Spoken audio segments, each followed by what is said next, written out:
In today's video, I'm going to take you through the entire process on how I made this vest out of knitting swatches. And I'm also going to talk a little about why I even have so many swatches in the first place. There's a story behind that, and honestly, it says a lot about the kind of knitter I am.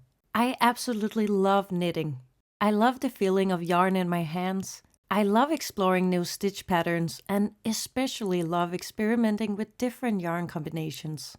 Whenever I see new yarn, whether it's in a shop or online or just rediscovering something from my own stash, my brain instantly goes, I wonder how this would look knitted up in this particular stitch, and what if I combined it with that other yarn I already have? My imagination just takes off immediately. And because of that, I lose interest quite quickly if I have to knit an entire garment in the same yarn, using the same pattern over and over again. While I'm knitting, I constantly start dreaming about all the other possibilities and ideas and combinations I could try instead. It's like my creative brain wants to race ahead before my hands are even halfway through the sleeve. And that habit has actually brought me quite a lot of guilt over time, because I rarely finish the big projects I start. Most of the time, I actually end up unraveling them so I can free the yarn and use it for something different. It's not that I don't love knitting, I do. I just love exploring even more.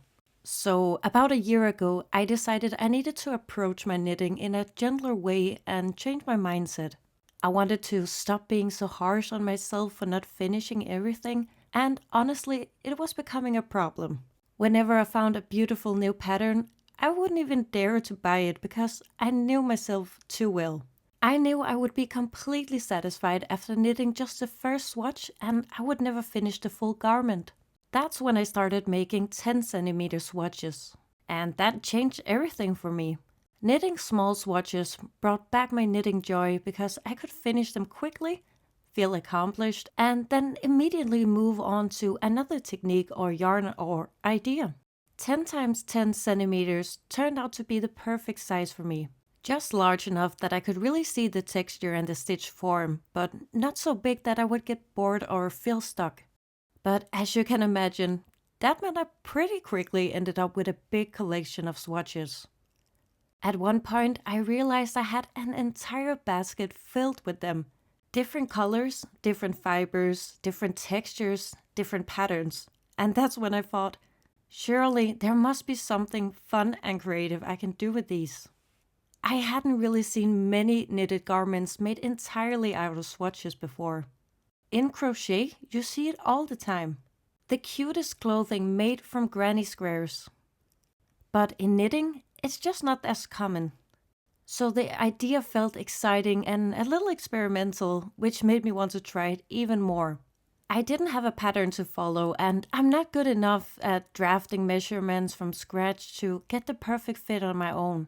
So instead, I grabbed a hand-knitted vest that I once bought at a thrift store. One I absolutely love and already know fits me perfectly. I used that vest as my template, so I had a clear idea of where I was heading without straying too far from a shape I knew worked for my body. And honestly, that decision saved me a lot of trouble later. Then it was time to begin. The first thing I did was lay the reference vest out flat on my table and gathered all of my swatches. I keep them grouped by color, so I grabbed the green pile first because I had a vision. The front of the vest would be green and the back would be blue.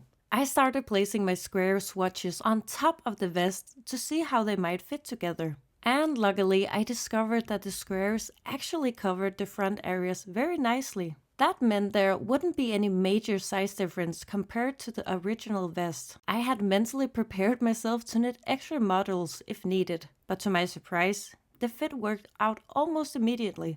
I spent some time playing around with the arrangement, moving squares around, checking how the textures and shades interacted, making sure everything felt visually balanced. Only when I was genuinely happy with the layout, I did start sewing the individual pieces together by hand. I placed them right sides together and stitched them one by one. It did take a while, and during the process I realized that I would need 2 additional squares for the shoulder area.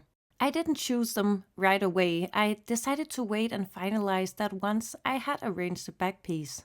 After finishing the entire front, I set it aside. Next, I turned the vest over and began working on the back. I laid out the blue swatches to cover the whole surface. Some of my swatches are bigger than 10 times 10 centimeters, like this 20 times 10 centimeter seahorse swatch. And I thought it would be fun and visually interesting to incorporate at least one of the larger pieces on the back. So that one got a spot too. Because I had just finished sewing the front in a pretty random order, I chose a more strategic method for the back. Instead of jumping around, I started with one row at a time. First the bottom horizontal row and then the one above it, and so on until I reached the top. Only at the very end I did sew up the vertical seams. This method was so much easier and felt much more controlled. Once the entire back piece was finished, I placed the front and back together, right sides facing each other, and sewed them along the sides and at the shoulders. Then I turned the whole thing right side out. At this point, the vest had a very boxy shape, which makes totally sense because it's only constructed from the squares.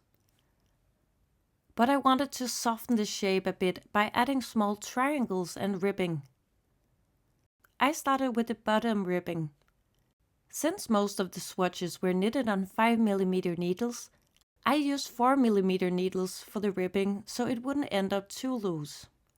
Using a circular needle, I picked up stitches all the way around the bottom using an airy green yarn. I made sure the number of stitches was even because I wanted to do a 1-1 rib, which is knit 1, purl 1 all the way around. Even though I was trying to follow the length of the original vest, I chose to make the ribbing a little longer this time because I wanted a bit more length. When I liked how it looked, I cast off loosely. Then I moved on to the armholes. Because the overall vest was so square-shaped, I decided to knit 4 small triangles, 2 for each side, to gently round off the shape of the armholes. This gave the ribbing a much smoother appearance later. I knitted 2 green triangles for the front and 2 blue ones for the back, and sewed them on right side together just like the rest of the construction. Once the triangles were attached, I picked up stitches around the armholes and knitted a 1-1 rib again. This time using a blue version of the same yarn brand I used for the bottom ribbing. I probably should have picked fewer stitches to make the armholes tighter. But honestly, I like they're open and relaxed. It gives me enough room to wear a thicker sweater underneath without anything feeling too tight or uncomfortable. When the armholes were done, I only needed to finish the neckline. Again, I knitted 4 small triangle pieces, 2 for the front and 2 for the back, and also again to create a rounder, softer neckline. Then I picked up stitches for the neckline rib and knitted another 1-1 rib using the same airy green yarn as the bottom ribbing. I really enjoyed playing with the colors while still staying within a coordinated palette. Even though there's a lot of texture and patterns going on, I don't think the final vest feels too loud or overwhelming. And honestly, I'm so happy with how it turned out. It feels very special to walk around wearing a garment that's basically a collection of all these little stories. It turned out exactly the way I hoped it would, and I cannot wait to wear it out in public and show people my newly made vest. Thank you so much for watching and for being a part of my process. And if this inspires you to make your own patchwork project, I would absolutely love to hear about it. So feel free to share your ideas or your project in the comments below. And thanks again for being here.